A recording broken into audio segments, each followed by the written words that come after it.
Okay, some things to point out. First of all, the radar in the nose cone. This was broken when it arrived. So the only thing I could really do was to super glue it in position, in the down position. This allows the nose cone to close, should I wish to display it that way.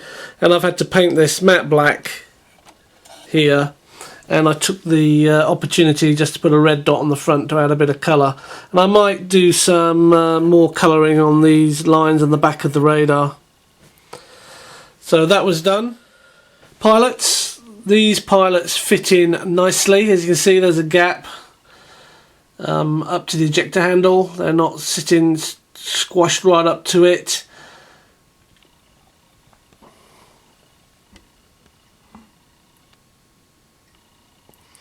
Now both these pilots are made from the G.I. Joe Scarlet, the white and blue Scarlet. I think it's a 1982 Scarlet.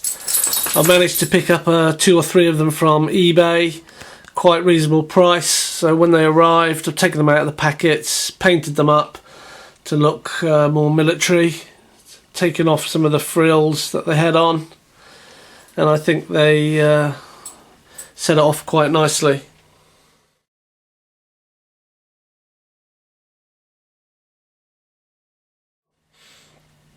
The other thing I've done here is paint red on the steps. Now this was basically because when I opened these they were a pale grey. They were the grey of the moulded plastic and not the actual painted grey, and they looked awful. So I've just painted mine with red paint, gloss red. When they're closed you can't see the difference, but when they're open they stand out clearly. And also I think it looks good, the fact that you've got the red against the grey with the yellow in there.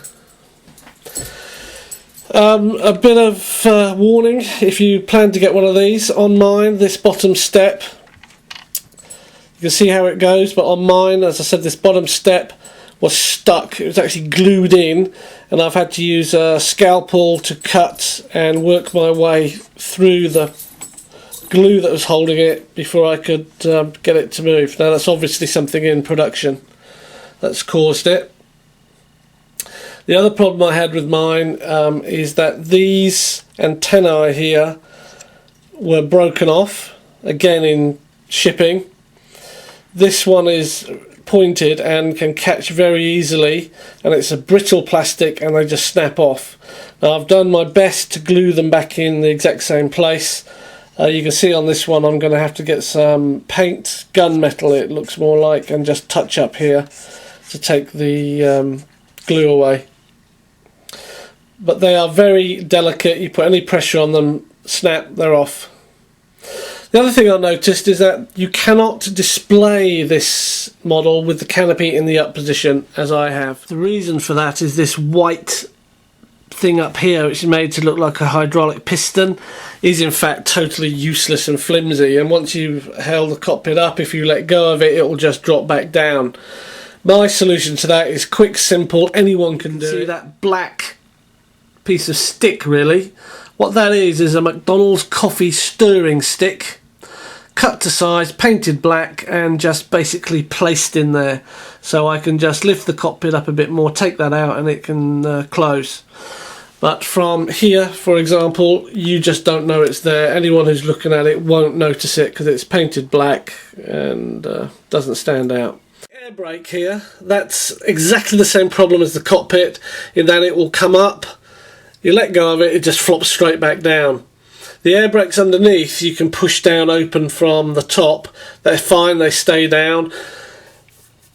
But this one wouldn't, so again I've used exactly the same solution, just a bit of McDonald's coffee stirring stick, painted red in this case, and used to prop it open. See down here the arrestor hook and the red part of the lower air brake that's down.